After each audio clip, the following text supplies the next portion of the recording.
Hello, everyone. Welcome to the Newsbrowse News broadcast.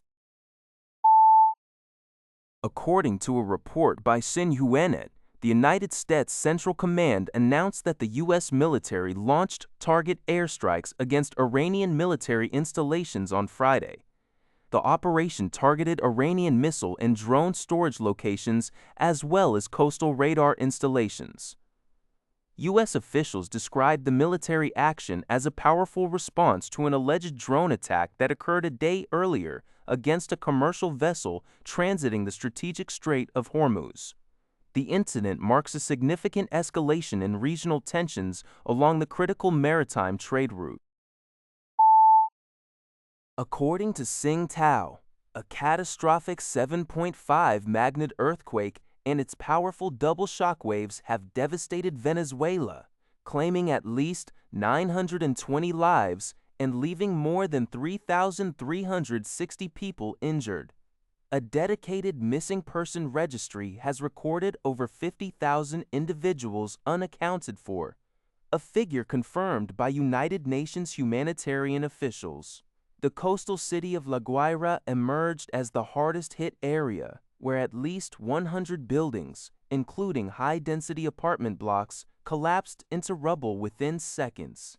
The golden window for rescue is rapidly closing, yet operations are severely hindered by a critical shortage of heavy excavation equipment and cranes. Desperate survivors are forced to dig through thick concrete blocks with their bare hands in hopes of finding loved ones.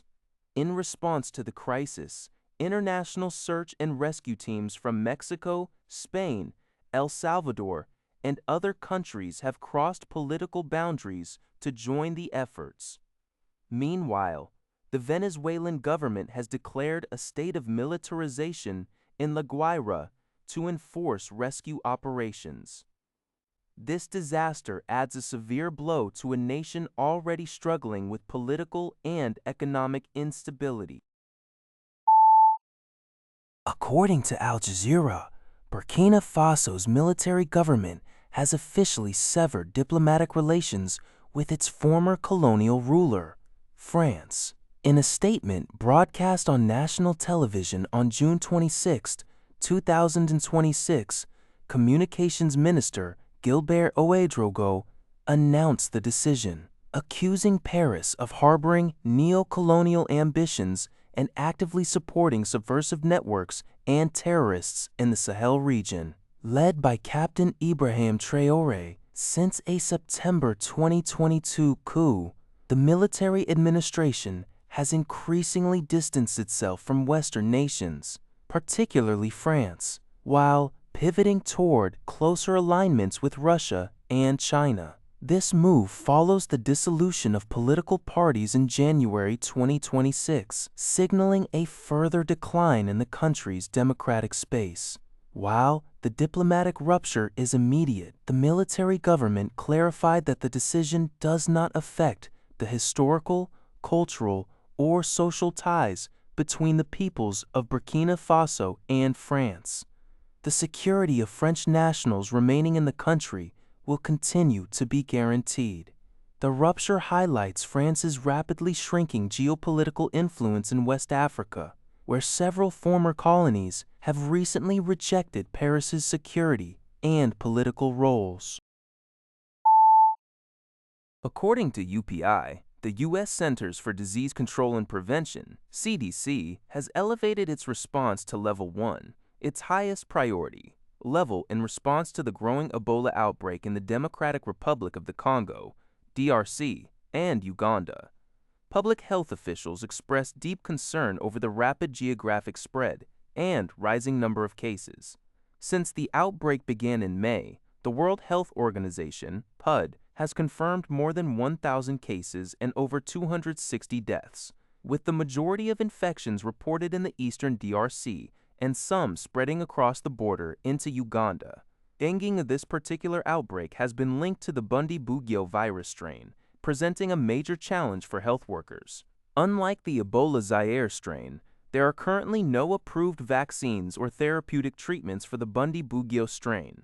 While there is no specific cure, patients can survive through supportive care, such as fluid replacement and managing symptoms. The CDC's decision to elevate its response level will allow the agency to mobilize additional resources and coordinate more effectively to support operational needs in the region. On June 22nd, a tragic shooting incident occurred at a middle and high school in Tacloban City, Leyte, in the central Philippines. According to reports from the Asahi Shimbun, the attack resulted in the deaths of 3 students, with 20 others sustaining injuries. 2 male students from the school have been detained as suspects. The incident has sent shockwaves through the local community, which is struggling to process the violence involving their own peers. Law enforcement and educational authorities are currently investigating the circumstances surrounding the shooting. Officials have pointed to the potential influence of bullying and violent content in online games as contributing factors to the tragic event. As a result, public discourse and official discussions regarding the regulation of online gaming for minors have gained significant momentum across the country.